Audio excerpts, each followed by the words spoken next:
So welcome to today's episode where we're going to be diving into the loving part of your personality. And for me, this is a really juicy part to, be able to actually become more aware of and work with. And it's involved probably in most of the sessions I do around parts therapy. It does also come up with pets, which I'm going to share with you an example today as well. So there are two sides to the loving part, which I have gathered sort of the more and more I've worked with myself and with other people. So there's the more kind of the emotional side, the heart-to-heart connection side of this part, where it's nurturing, it's caring, it's compassionate, it's kind, it's loving, obviously. It'll be the one that kind of wants to hug somebody or, put their arm around their shoulder. So it's that kind of more intimate, loving, nurturing side of you, and supportive as well. And then you've got another side, which is more kind of a practical, loving part of you. This is the one that I tend to label as kind of self-care. So it might be things like the loving part saying, come on, we need to go to bed now. You've got an early day tomorrow, you've got to be up early, so you need to get a good night's sleep, or you're not feeling well, so you need to rest. It might be the part of you that says, come on, we don't actually need that, fifth chocolate bar. Let's just stop. Let's have an apple. Let's have a banana. Let's have something healthy. So it's the part of you that works on things like, getting good sleep, having really good healthy habits, getting exercise when you need it, and the opposite, getting rest when you need it.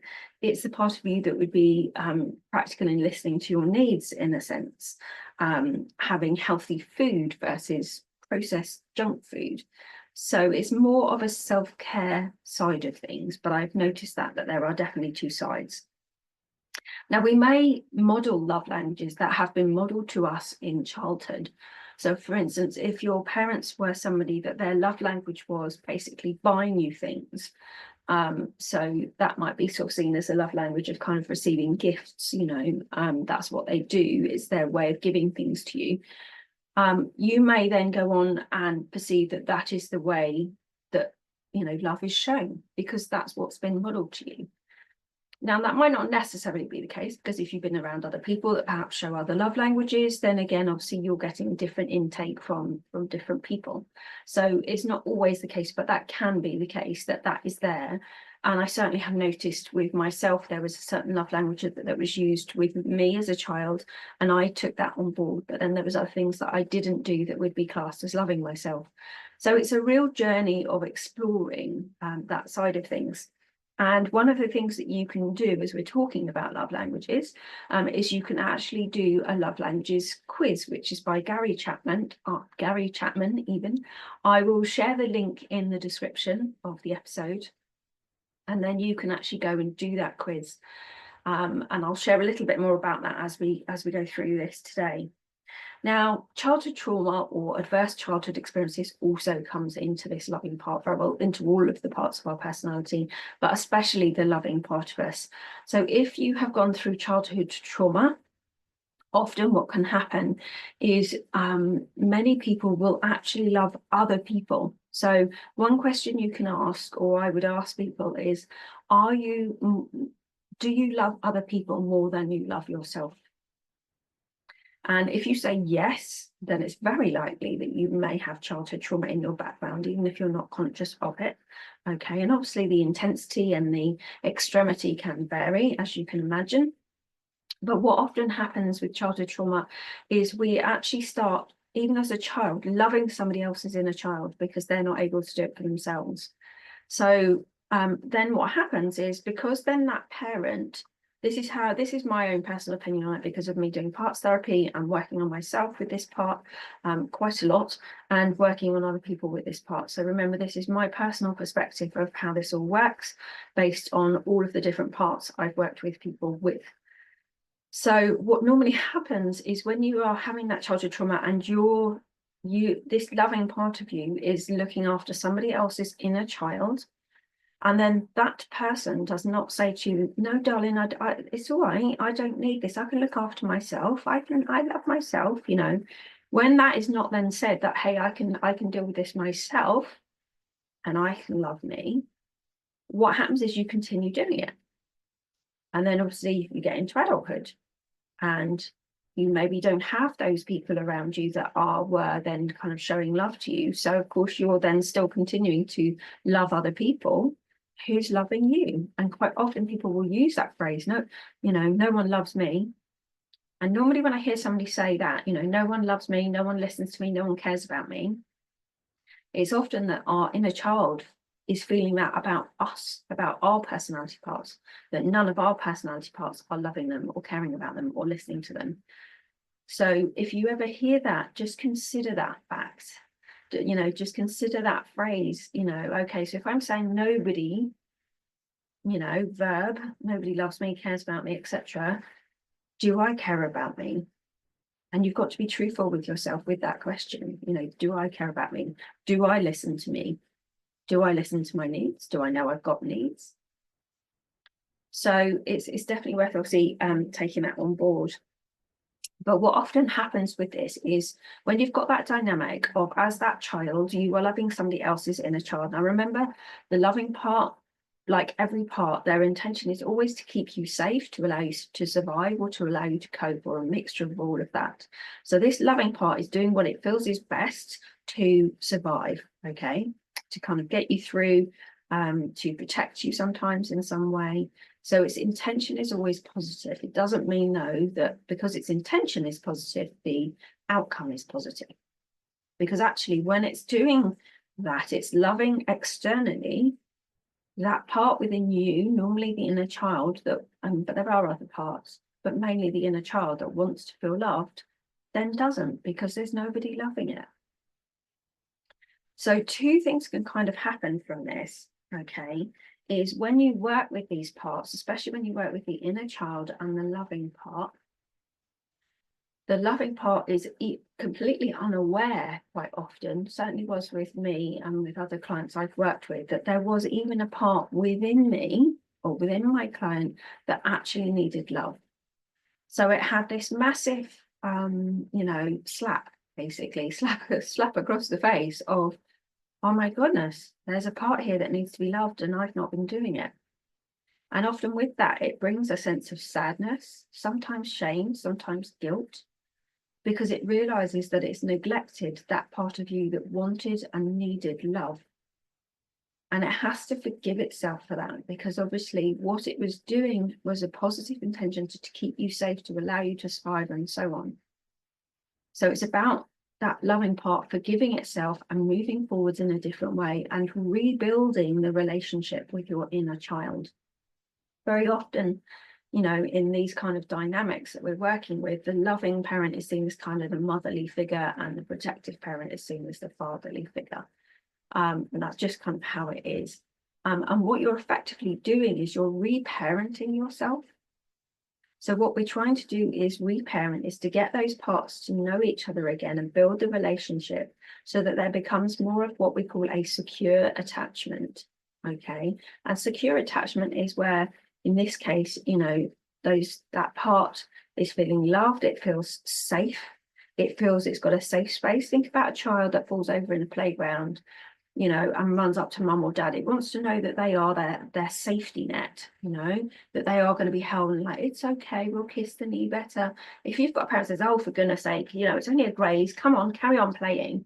That's not a safe space. That is somebody dismissing and not acknowledging how that little girl or boy feels in that moment.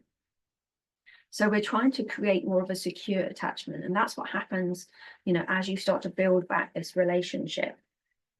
But what can also happen, if you think about the inner child as well, the inner child often can feel quite angry. And it's very often, it doesn't know who it needs to be angry at, but it's angry that nobody is loving it. And with that come a lot of beliefs.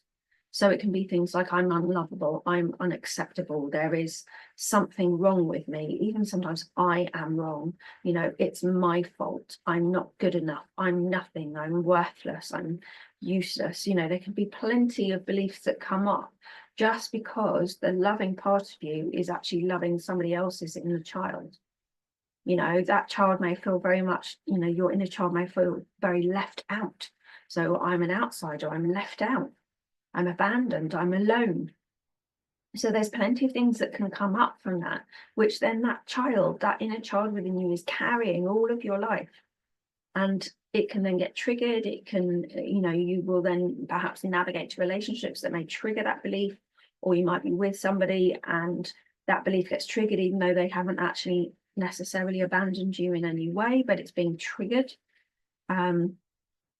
So again, there's a lot that can come from this dynamic of when we love others more than we love ourselves, especially in childhood, and we then continue that into adulthood. It leaves that part of us that's needing and wanting love feeling awful, without me swearing on video, feeling awful with very limiting beliefs about itself. And often it, as I say, will feel very angry, very resentful. It might even have self-hatred. It can go as strongly as that, self-hatred. And often I've found in the past, self-hatred is a mix of anger and shame. And they are very dense, low vibrational emotions. They can be very intense as well. And when I've been in that position where I realized at one point, and that was triggered by someone who made me feel, they didn't, obviously the trigger within me made me feel that I was unlovable. And I suddenly realized that I hated myself for that. And that's where I started to learn actually the mixture of it being anger and shame in there. Okay. So a lot can come up from that, and you're holding that within your body. Think about when you're angry or when you're feeling ashamed. They are very intense emotions. And if you've got those, from childhood upwards, you're carrying that, and it's being triggered in various different contexts and situations that might apply. That's a lot to deal with. And so when the first time I worked with my loving part of me and my inner child, a lot of what I described to you today is how I was as well, where my loving part felt very sad and was really upset. There was a part of me that did not feel loved, needed love, and had all of these limiting beliefs about itself. And this loving part was really sad, like I did cry tears. And it says, I can't believe that I've missed it, and obviously I had to explain, yes, but you were loving someone else's inner child because that was the safest thing to do. And when they start to realize that there was positive intent, they start to kind of forgive themselves a little bit, but they often need forgiveness from the inner child. And at the time, my inner child was so very angry when it realized that this loving part had not been looking after it or loving it, and now it got all of these beliefs. It was so very angry at her. And it basically did tell her to something off. And again, I'm not going to swear on video, but it was quite strong. And the reason it did that was because it's like, I don't trust you. I don't trust the loving part because it's never been there for me. So why would I trust it? And my loving part had to stand there and go, I totally get that. I would be the same. Why would I trust somebody that's never been there for me before? And so they had to start, they both had to kind of share how they felt. They both had to understand each other's perspectives. And they both had to, I suppose, agree. They don't have to, but obviously in this case we did, to agree to try and move forwards differently. But it takes time for that inner child to trust that the loving part is going to be there for it. So it takes multiple experiences and situations of that loving part showing that love and really being there and stepping up for it to start to create that kind of secure attachment.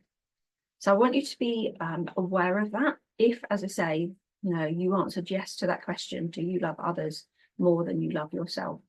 And the other thing I find a lot with people is, I'm going to just ask you this question. So if you could list, 5 people in your life that you love, who would they be? And I'm just going to give you a second to just think about that. We'll say 5 rather than 10, but you're welcome to do 10 if you want to.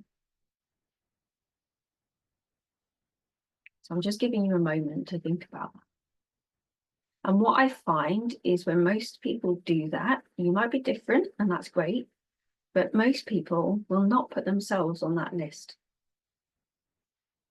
And they'll literally read out the list, or my husband or my wife or my partner, my kids, so they'll list the children, they might list pets, they might list, parents or grandparents or, their best best friend or whatever it is. And so then it'll be like, so where are you on this list?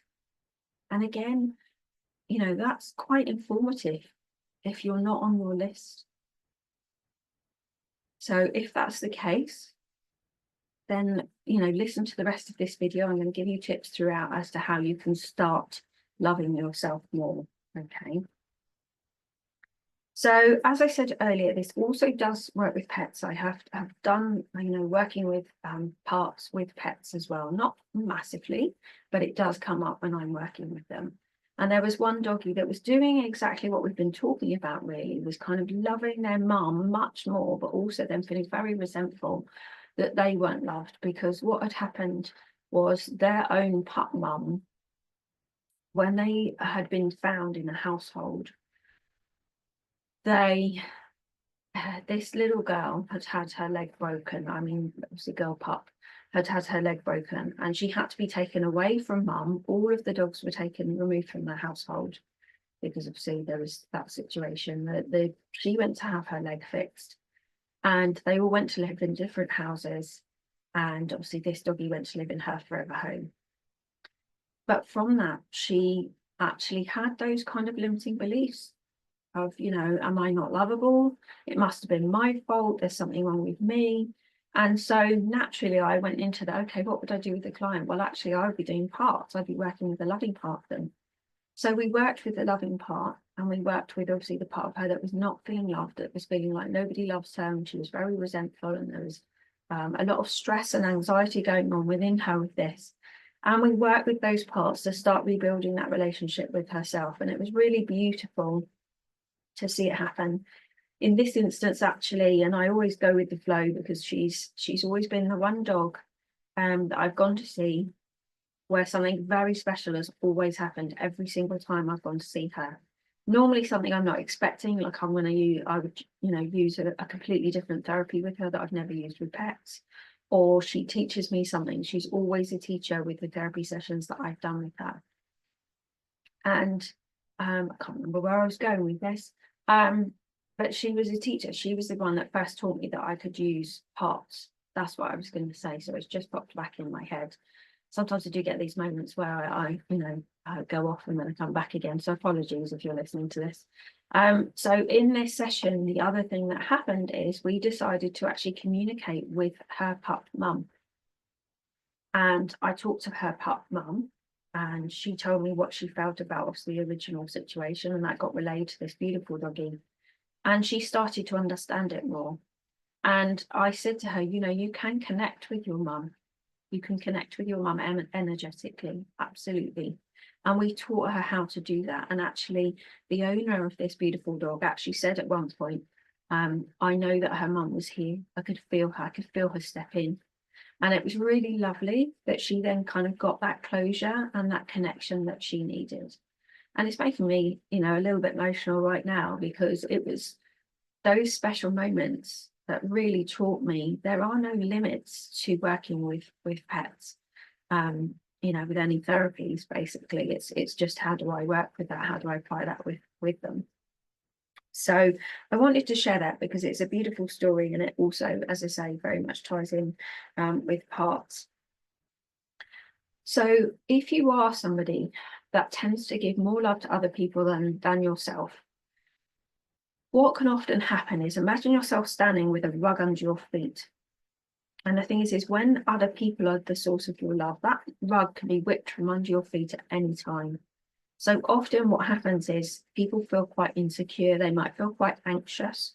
And so if they feel any warning bells, any signs that might suggest that somebody's going to whip that rug from under their feet and remove that source of love, they will do anything they can to obviously placate. So they might people please. It's one of the things that people will do. They will beg, they'll behave in certain ways that hopefully then that person, it means that person won't leave or whatever. So it can affect our behavior when we're doing this as well. What also happens is when you are getting that love from an external source, when that source is cut off, for instance, if somebody divorced or if somebody passed away, there was a bereavement, what then kind of happens is, you know, you can find yourself saying, well, there's two things. Your inner child suddenly is not then getting that love. So very often I've heard people say, who's going to love me now? You know, or you might hear yourself say, no one loves me. And that's because their source of love is external. That's gone now. So as far as that inner child is concerned, nobody loves me. But there is a loving part of you that can step out and can step in. It's just got to become aware that that inner child needs and wants that love. And it's got to be willing and committed to do so and understand why it needs to do that. On the other side of things, when you are the one giving all of that love to someone or something, okay, when that source disappears, when that recipient disappears for some reason, whether again that's divorce, bereavement, you know, they've left for some reason, what can then happen, and this happened to me, and I'll share the example in a second, is you kind of go, well, where's all of that love I've got going to go now?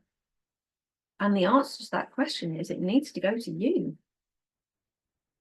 So I had this when I looked after 2 foster cats, and basically the fostering ended in a way that actually the cats actually went back to their mum, which was fantastic.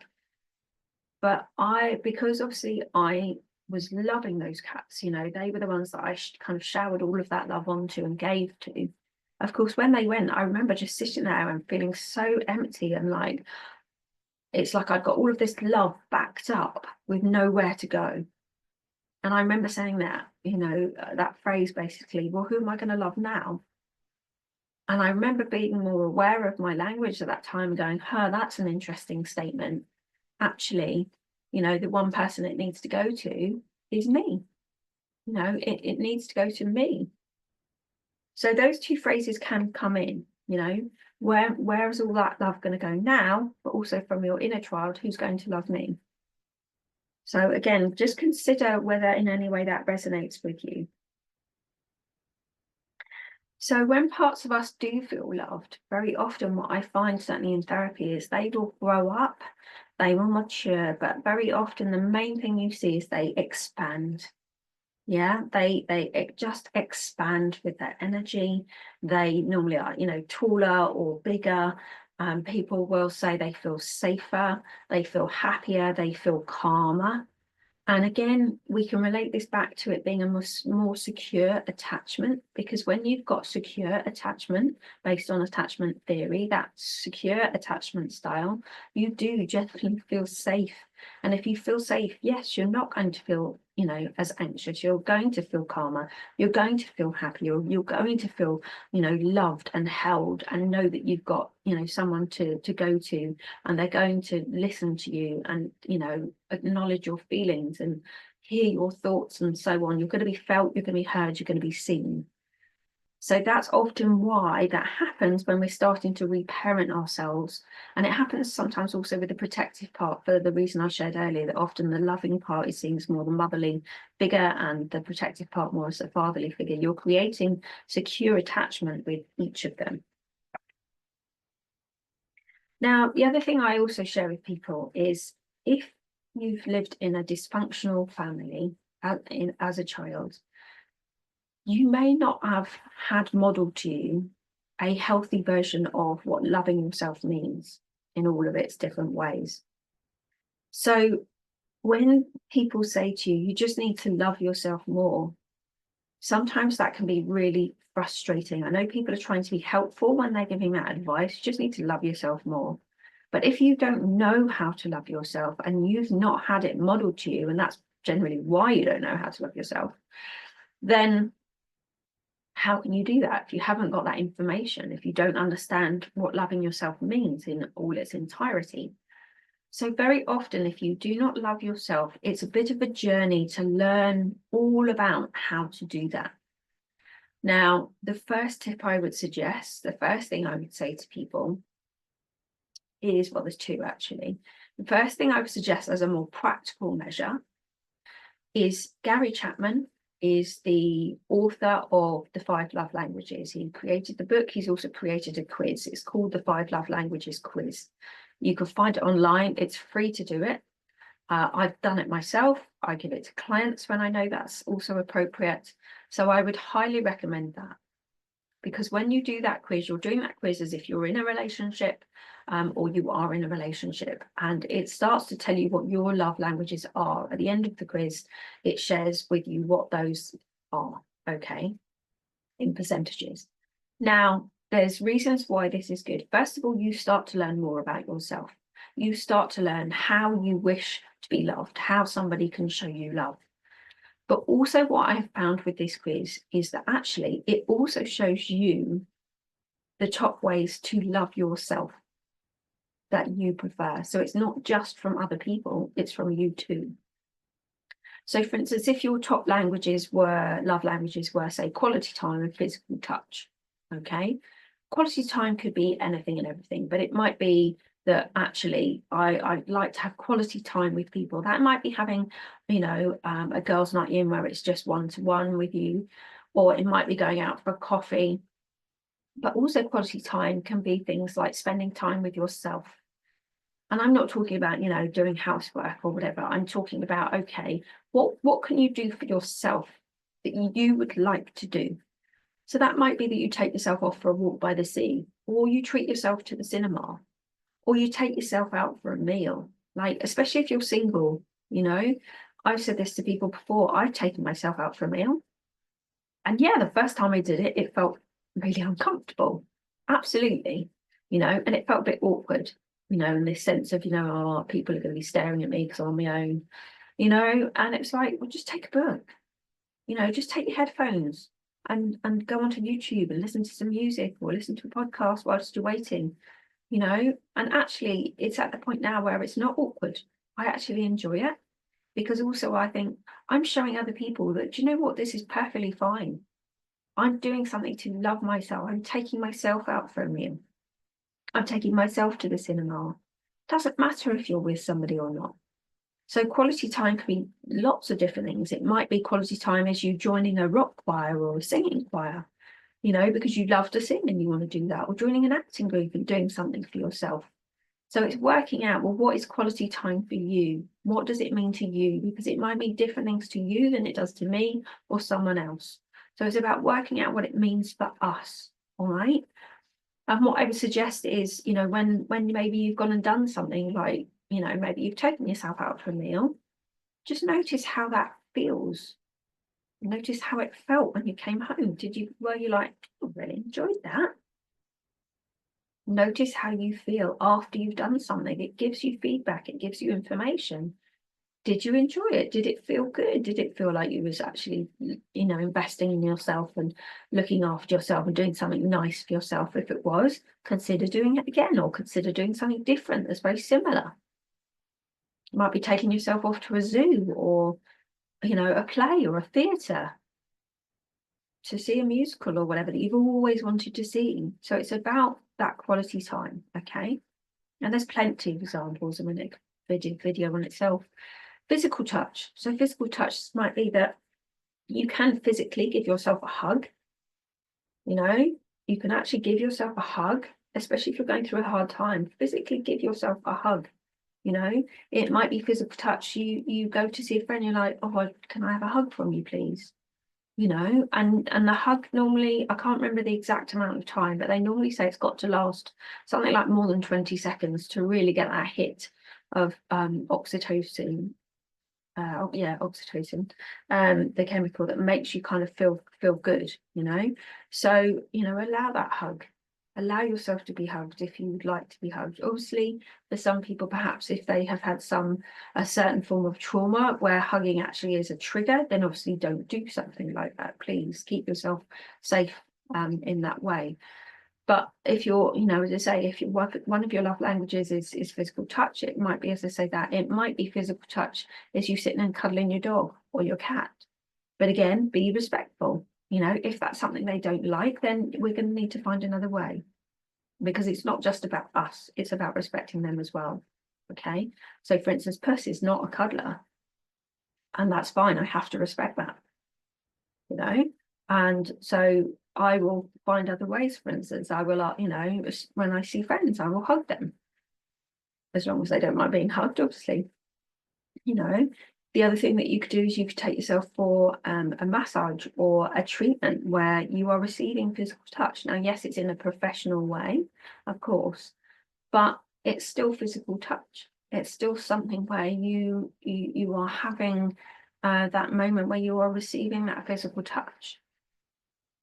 Things like tantra, I don't know loads about, but I know with tantra, again, there are elements of physical touch within tantra. So you could even look into things like that. But they're just a few suggestions. There's going to be plenty more. And again, you can Google, that love language, and there'll be loads of other things coming up. Holding hands, holding hands could be another one. Holding somebody's hand, how many people, when they go through a hard time, do you get hold of their hand and you're, oh, I'm really sorry, and you rub their hand, and you're just sitting with them holding their hand. Now, for somebody that, their love language is physical touch, that can be really important, because love doesn't have to be about a romantic relationship. Love is, we can love our friends, we can love our colleagues, we can love our family, and so on.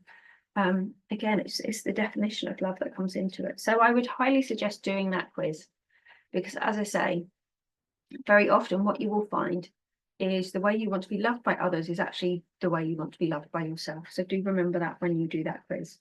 Now, just as an aside, pets also have love languages. And again, I've noticed that quite often theirs are the ones that we've mentioned, actually, quality time and physical touch. Not always, but 99% of the time, quality time is the one that I find is the highest one. So again, very interesting. They want you to spend quality time with them. They don't want you sitting and scrolling through your phone whilst you're chucking a ball for them or that kind of thing. They want you to be present. They want you to be, enjoying that moment with them. So sometimes when your pet stares at you or is trying to get you off of your phone or your computer, just consider that actually they might be saying, hey, stop. Like, I want you, let's play, let's do something together. Let's have this quality time. They're showing that they want to be loved. Okay. Now, when you are learning to love yourself, there are often affirmations. People say, use the affirmation, I love me, or look in the mirror and say, I love you. I really love you. Okay.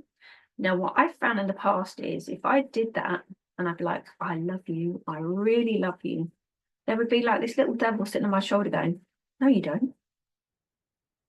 And I was like, well, how do we get around this? Because it's right. I wasn't loving myself. So this little devil was just going, yeah, it's absolutely right.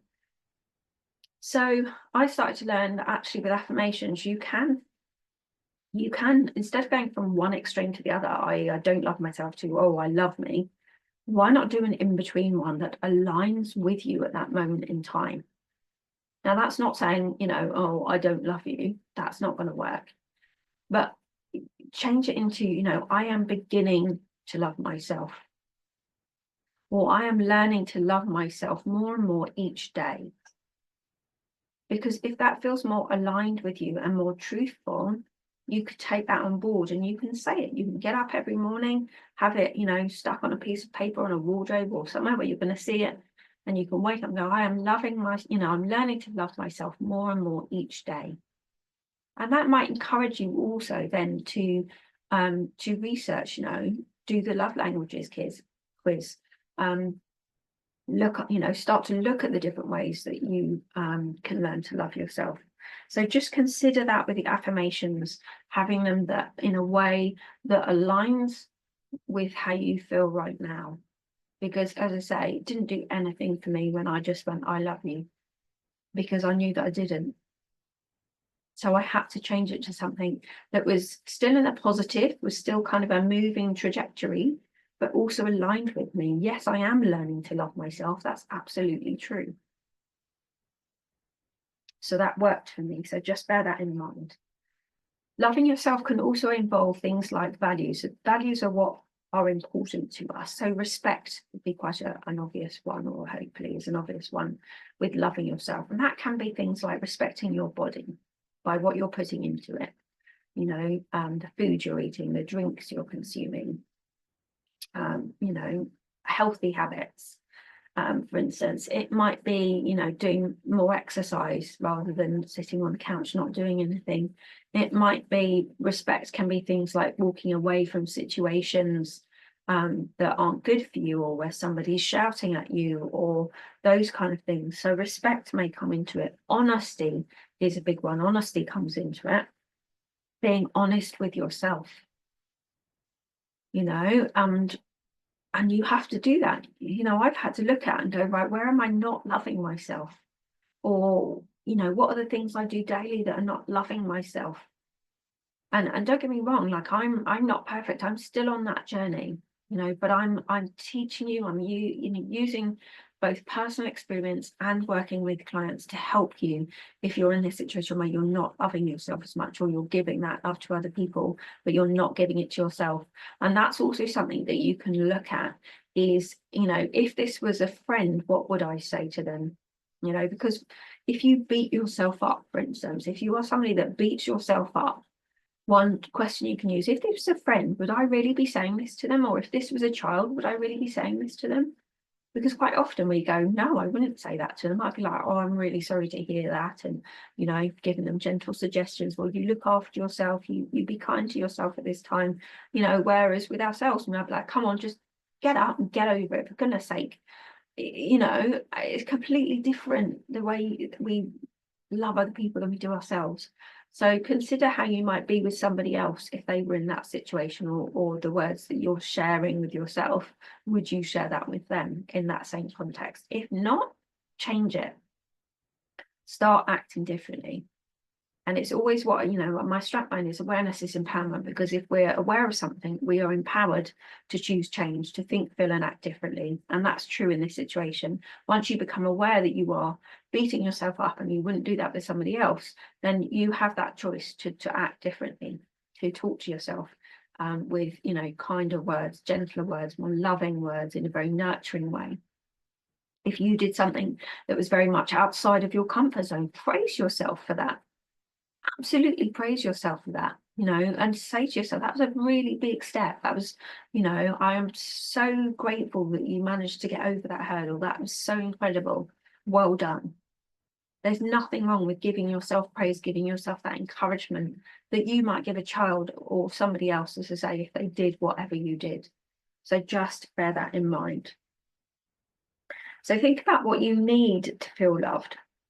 Think about what you need to feel loved. How can you give that to yourself in any given moment? All right. So one thing that I'm going to share here is actually when one of my cats passed away, I was very bereft because I'd had him for 8 weeks. It was very intense, the care that he needed. And so, of course, when he went, it was a massive hole in my life. And I remember being drawn to actually go and see some horses. And I remember standing outside of the horses' field, just talking to them. And I remember hearing a phrase just roll off my tongue, saying, well, nobody cares about me. Nobody said anything. Nobody loves me. And of course, being aware of my language, it was something like, whoa, where's that come from? Because I have had people contact me and, share their condolences, and, if they could do anything for me, then let me know, that kind of thing. And of course, as I was on my way home, I was pondering on that, going, right, what's this to do with? And of course, it came down to the fact that it was my inner child. And again, it wasn't about external people. It was about me, that I hadn't acknowledged how it was feeling. I hadn't acknowledged that she was really sad, that obviously this beautiful cat had to be put to sleep, and she was missing him a lot. And so I ended up saying to her, what I would hope you say to yourself: what do you need in this given moment as you are grieving and you are sad, puppy? What do you need? And so she said, I can't remember all of it, but I remember her saying she wanted to be creative. She wanted to do some colouring. She wanted to do some reading, and there was something else. And because of my working day, I did have to kind of mediate with her and just say, okay, sweetheart, I can't do X, but I can definitely do, the colouring and the reading. We can definitely do some of that. Is that okay with you? It's not that you are not lovable enough for me to do that. I just don't have the time because of the commitments that I've got, but we can definitely do the other two. Is that okay? And she was okay with that, because I'd explained to her, it's nothing to do with you. It's not about you as to why I can't do that third thing. It's just a time factor, because I'm working as well as obviously trying to look after you at the same time. And so she felt loved. and she felt happier, you know, and it allowed her to kind of slightly work through her grief by being able to color and draw, and, you know, and the reading just allowed her kind of that time just to sort of accept those feelings in a way, and work with those feelings, and know that actually it was okay to grieve. It was okay to feel like you are missing this beautiful animal that you spent time around. So it's very much about, you know, what do you need in that given moment? What would make you feel loved in that given moment? Can you do that? If you can't, do what I did, you know, just talk to that part of you that's feeling that way, like tune into the feeling and say, I'm really sorry, I can't do that, and this is the reason why, but it doesn't mean anything about you. Explain to that part, you know, that it doesn't mean anything about them. It's just because we're adults and we've got to adult. Okay. Now, obviously, if your inner child does have beliefs that they are unlovable, unacceptable, not lovable enough, worthless, etc., you are going to probably need to work on your inner child. Okay, and those limiting beliefs. And there's plenty of things that you can do, obviously, with that. Obviously, I've explained a few of them today, of, you know, doing the quiz, finding out how you like to be loved, starting to put those things into practice. You can actually ask that part, what do you need in this moment? You know, how can I love you today? You know, or what do you need to feel loved? How can you give that to yourself? The other question that you can ask just in general, at any point in time, is, if I love myself, what would I be doing right now? You know, or if you're, you know, kind of heading to the fridge to get some chocolate cake because you want the chocolate cake rather than an apple, if I love myself, would I still be doing this? You know, so you can ask that kind of question to just allow you to kind of become aware of what you're doing. And actually, if I love myself, I really love myself, would I still be doing this? But you've got to be honest with yourself. You can't just go, yeah, sure, and stuff down the chocolate cake. You've really got to think about it, you know, and feel into that. And I'll tell you that I'm going to bring this in. There's no reason why I would have brought this in, but it's come in. So I'm going to share it with you as another example. Is when I was training in NLP, one of the things we did was actually, NLP has a parts exercise in it. So very similar. And one of the things we worked out is actually, when I wasn't creative, I would eat bad stuff. That, again, without me swearing, I'd eat junk food, processed food, because I wasn't being creative. So for me, now being aware of that and having knowledge of that, I can then start to look at, right, am I being creative, or is me not being creative, is that why I'm having processed food? There are other reasons that we go to have bad food. Sometimes that can be because we need minerals that are within that food. So salt, we need sodium, for instance, or chocolate, or things that have got kind of cocoa in or cacao. We're often craving magnesium, which is very good for stress, which most of us are depleted in magnesium. So that can come into it. So sometimes we're needing the food because of the mineral. Now, that doesn't mean that we then go, well, fair enough, I'll have it. We can look at other more healthy alternatives that also contain that mineral, for instance. Sometimes we can go for processed food because of other reasons, like connection, and we're not receiving love and that kind of thing. So crunchy foods, often it's about connection. And if you want to learn more about this, Ahlea Khadro, and I hope I've said her name right, Ahlea, and Khadro is Khadro. This is where I started learning that from, that sometimes we do that. I knew that we went to certain foods because of certain minerals, but there was another element to it, that sometimes when we are bored, for instance, of course, I'd learned that on my training, obviously, comfort eating, sometimes it's because we're bored or we're stressed or we're feeling an emotion that we don't want to feel, so we stuff it down by eating. So again, loving yourself can be actually starting to look at that before you actually eat something. How am I feeling? Is this going to resolve how I'm feeling, or is it going to stuff down how I'm feeling? So that's something to look at. And if it's going to stuff down how I'm feeling, okay, then maybe I just need to feel that feeling and breathe through it and sit with it. And you might get clarity, you might get insights, you may get, you know, more information as to why you feel the way you feel.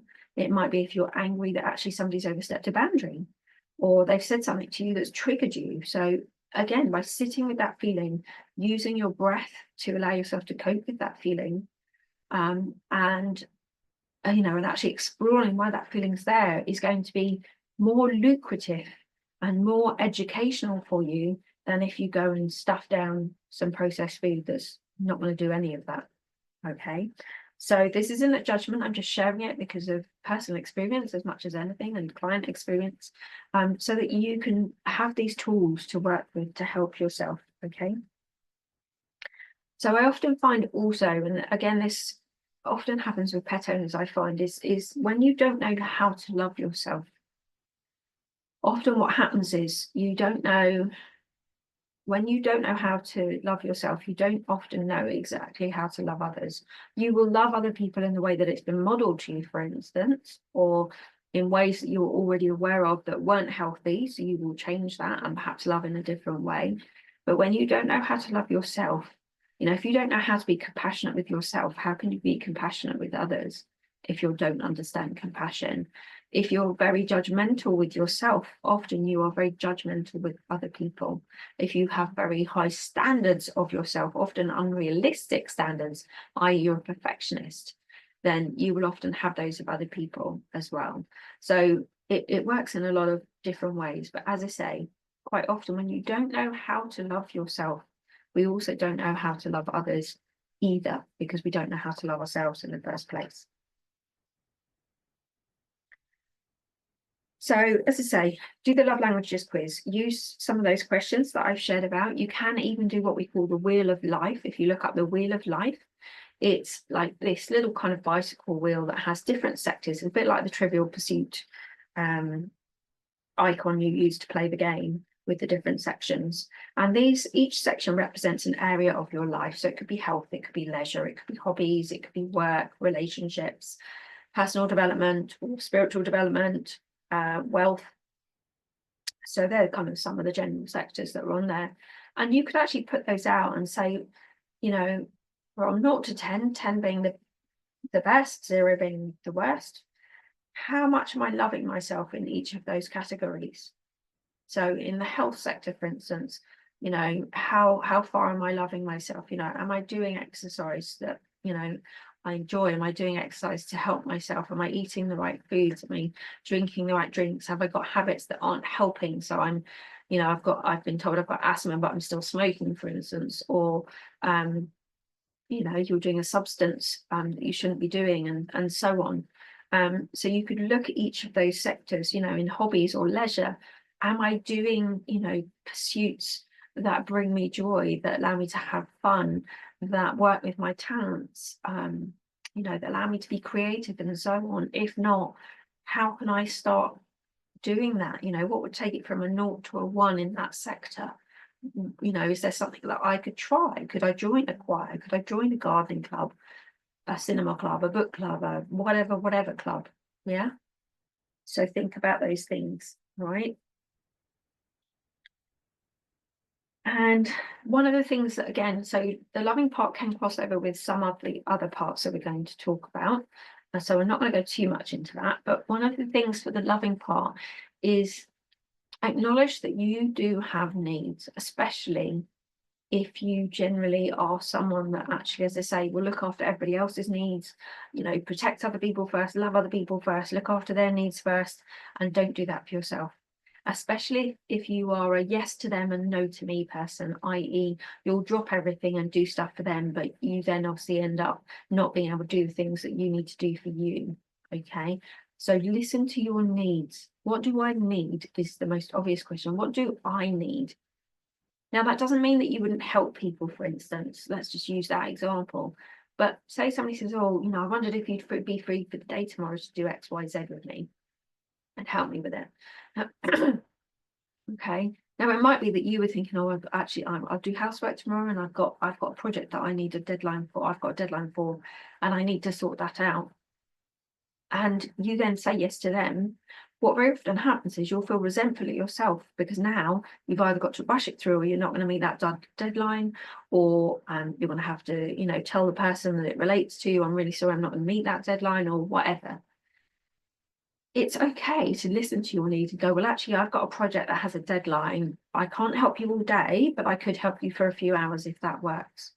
Now, if it doesn't, that is not your responsibility. You are offering what is possible for you at that moment in time, based on your own needs and your own commitments. So at the end of the day, that person can either accept that and go, oh, right, okay, actually, you know, that's not going to work. I'll see if I can find somebody else. You know, no problem. Thanks for letting me know that and communicating that. Or, you know, they might try and say, oh, yeah, that'll be fine. You know, a couple of hours, I can get somebody else to help in the afternoon or morning or whatever. You know, it's about both persons' needs in that situation. You know, you'll help where you can, but actually, if you can't, you need to share that.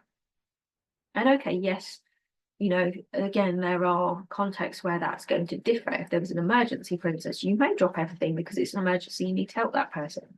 So I'm not saying it's for every single context, but for the most part, it's about, as I say, listening to your own needs as well as the other person's needs as well. It might be, as I say, that by listening to your needs, you realise that you actually need that physical hug. You know, you need connection. You need to go out and you need to, you know, visit a friend or go to one of your family members and be with them for the evening or whatever. It might be that you need time off because your body is saying that you need to rest. You've done a lot, you know, over the last few days and you need to rest. It might be that you need time to just be, to have some creativity and colouring and the things we've been talking about. So listen to your own needs is learning to love yourself better. If you have a partner, you're with family, you know, communicate with them how you would like them to show you love. You know, what is your love languages so that they understand, and also vice versa.